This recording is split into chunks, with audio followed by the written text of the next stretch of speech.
Hello students, good morning.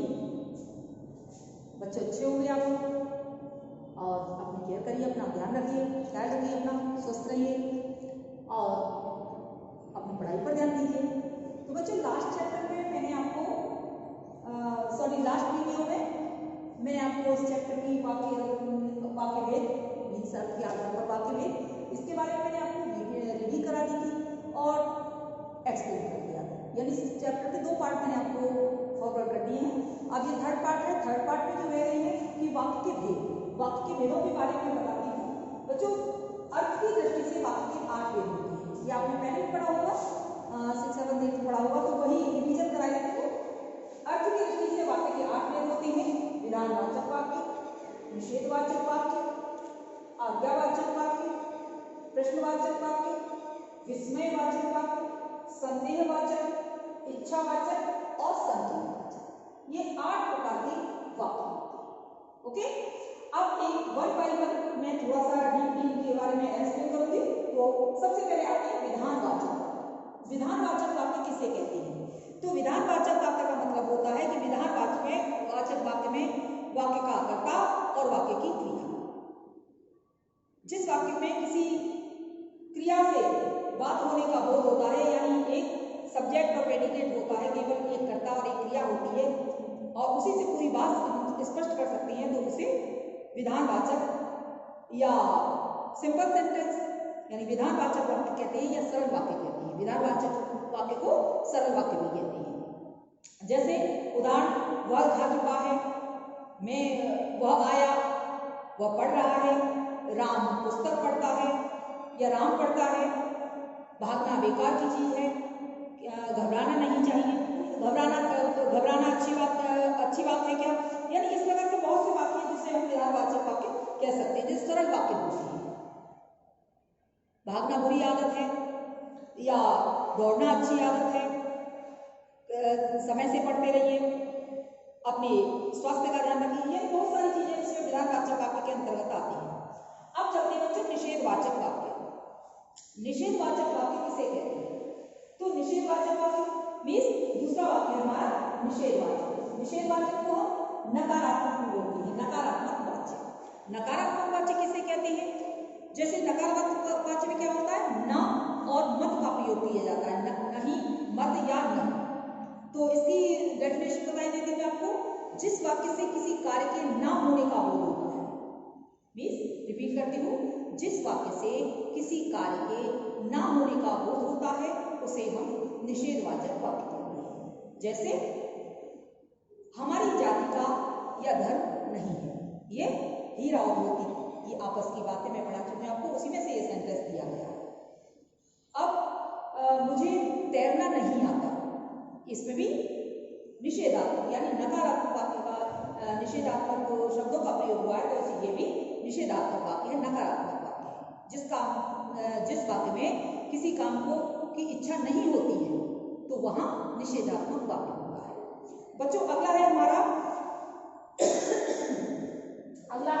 आज्ञावाचक वाक्य। अब आज्ञावाचक वाक्य किसे कहते हैं? कभी आप ये डेफिनेशन आ जाती है कि आज्ञावाचक वाक्य की परिभाषा उदाहरण सहित लिखिए या आज्ञावाचक वाक्य किसे कहते हैं। तो आज्ञावाचक वाक्य की परिभाषा है कि जिस वाक्य में किसी प्रकार की आज्ञा या अनुरोध प्रकट किया जाता है, या तो आज्ञा दी जाती है या अनुरोध प्रकट किया जाता है, वहां उसे आज्ञावाचक वाक्य कहते हैं। जैसे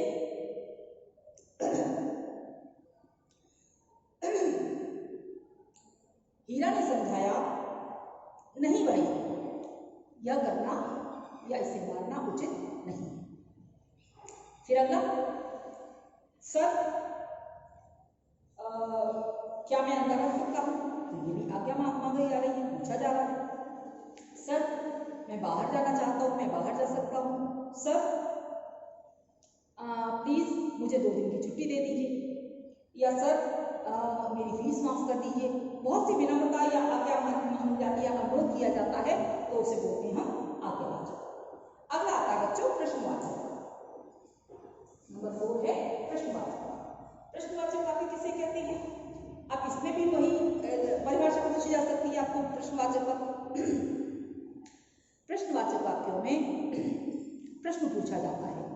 प्रश्नवाचक शब्दों का प्रयोग करने के साथ साथ वाक्य के अंत में प्रश्नवाचक चिन्हों का प्रयोग किया जाता है। जैसे तुम कहाँ जा रहे हो, फिर क्वेश्चन मार्क लगा दिया, या फिर हम वहां तक कैसे पहुंचेंगे, फिर क्वेश्चन मार्क लगा दिया, तुम कब तक आ जाओगे, क्वेश्चन मार्क। यानी जहां प्रश्नवाचक चिन्हों का प्रयोग किया जाता है वहां प्रश्नवाचक वाक्य होता है। तुम कहाँ रहते हो, तुम कौन हो, बहुत सारे इसमें प्रश्नवाचक प्रश्न पूछे जा सकते हैं। अगला आता है बच्चों विस्मयवाचक वाक्य। विस्मयवाचक वाक्य कौन सा है? नंबर 5 है विस्मयवाचक वाक्य। तो बच्चों विस्मयवाचक वाक्य में जब हमें किसी वाक्य से किसी हर्ष यानी खुशी या शोक या भय का बोध होता है तो वहां विस्मयवाचक वाक्य आता है, उसे विस्मयवाचक वाक्य कहते हैं। जैसे ये तो बहुत अच्छा बच्चा है, वाह क्या बात है, क्या झटका मारा है, हाय वो कैसे मर गया, उफ ये अच्छा नहीं किया। यानी बहुत सारे विस्मयवाचक वाक्य होते हैं और उसमें विस्मयवाचक चिन्हों का प्रयोग किया जाता है। जो विस्मय बोधी शब्द होते हैं उनके बाद विस्मयवाचक चिन्हों का प्रयोग किया जाता है। ओके, अगला आता है बच्चों संदेहवाचक वाक्य। संदेहवाचक वाक्य यानी जिस वाक्य के द्वारा, संदेहवाचक वाक्य कौन सा है? 6 है संदेहवाचक वाक्य। अर्थात संदेहवाचक वाक्य में जिन वाक्यों में हमें किसी प्रकार का संदेह होता है या जिन वाक्यों में किसी प्रकार का संदेह होता है उन्हें हम संदेहवाचक वाक्य कहते हैं। जैसे शायद मैं तुम्हें जानता हूं, संभव है कि लंबी यात्रा के बाद थकान तो होती ही है, या संभवतः वह आज विद्यालय नहीं आएगा, संभवतः आज मेरा मित्र विद्यालय नहीं आएगा। तो ये हो गया संदेहवाचक वाक्य, मीन्स उसने संभावना जताई है इसलिए वो संदेहवाचक वाक्य, संभावना नहीं होती वहां संदेहवाचक वाक्य होता है। अब है बच्चों इच्छावाचक वाक्य। इच्छावाचक वाक्य किसे कहते हैं? इच्छावाचक कौन सा है? नंबर 7 इच्छावाचक वाक्य किसे कहते हैं? जिन वाक्यों में किसी इच्छा, किसी आशा या किसी शुभ कामना का बोध होता है वहां उसे इच्छावाचक वाक्य कहते हैं। जैसे तुम सफलता प्राप्त करो, तुम दीर्घायु हो, या यदि मुंह से बचने के लिए किसी माउथ वॉश का प्रयोग करना चाहिए। यदि आज भी कोई वृंदावन में जाएगा तो वहां कृष्ण की मुरली की धुन सुनाई देगी। तो ये है आपका इच्छावाचक वाक्य। या फिर हमारी नई संस्कृति अनुकरण की संस्कृति है, हमारी नई संस्कृति अनुकरण की संस्कृति है। तो इस प्रकार के वाक्य बच्चों इच्छावाचक वाक्य के अंतर्गत आते हैं। अब आता है लास्ट में संकेतवाचक वाक्य। संकेतवाचक जैसे नाम से ही प्रकट हो रहा है कि जिन वाक्यों में जो वाक्य संभावना पर निर्भर रहती है, यानी जिन वाक्यों में संभावना जताई जाती है, किसी कार्य के करने की संभावना जताई जाती है या किसी की आने की संभावना जताई जाती है, उसे बोलते हैं हम संकेतवाचक वाक्य। जैसे यदि तुम परिश्रम करते तो अवश्य सफल हो जाते।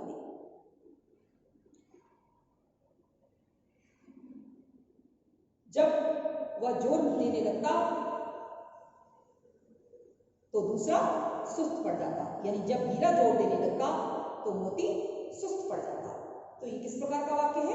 ये है आपका संकेतवाचक वाक्य।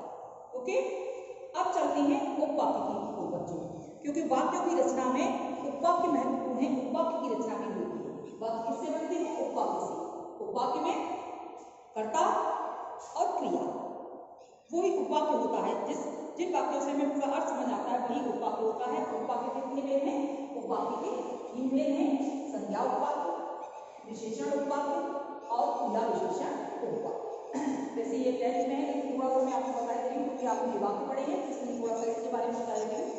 तो सबसे पहले आते हैं बच्चों संज्ञा उपवाक्य के बारे में। ये संज्ञा उपवाक्य किसे कहते हैं? संज्ञा उपवाक्य किसे कहते हैं? जो आश्रित, अब उपवाक्य में भी दो प्रकार के उपवाक्य होती हैं, प्रधान उपवाक्य और आश्रित उपवाक्य। प्रधान उपवाक्य वो उपवाक्य होते हैं जिनसे पूरा अर्थ स्पष्ट हो जाता है, जो स्वतंत्र होती हैं वो प्रधान उपवाक्य होते हैं, और आश्रित उपवाक्य जो स्वतंत्र उपवाक्य के अर्थात जो प्रधान उपवाक्य के पर आश्रित होते हैं उन्हें बोलते हैं हम आश्रित उपवाक्य। तो अब संज्ञा उपवाक्य किसे आप आते हैं संज्ञा उपवाक्य पर। तो जो आश्रित उपवाक्य संज्ञा की तरह व्यवहार में लाए जाते हैं वो संज्ञा उपवाक्य होते हैं, यानी जो उपवाक्य संज्ञा की तरह व्यवहार में लाए जाते हैं उन्हें संज्ञा उपवाक्य कहते हैं, और संज्ञा उपवाक्य से पहले की समुच्चय बोधक का प्रयोग किया जाता है। ओके, अब आते हैं विशेषण उपवाक्य। और विशेषण उपवाक्य जो आश्रित उपवाक्य विशेषण की तरह प्रयोग में लाए जाते हैं, व्यवहार में लाए जाते हैं, उन्हें विशेषण उपवाक्य कहते हैं। इसमें जो, जैसा, जितना आदि समुच्चय बोधक चिन्हों का प्रयोग किया जाता है। अब आता है बच्चों क्रिया विशेषण उपवाक्य।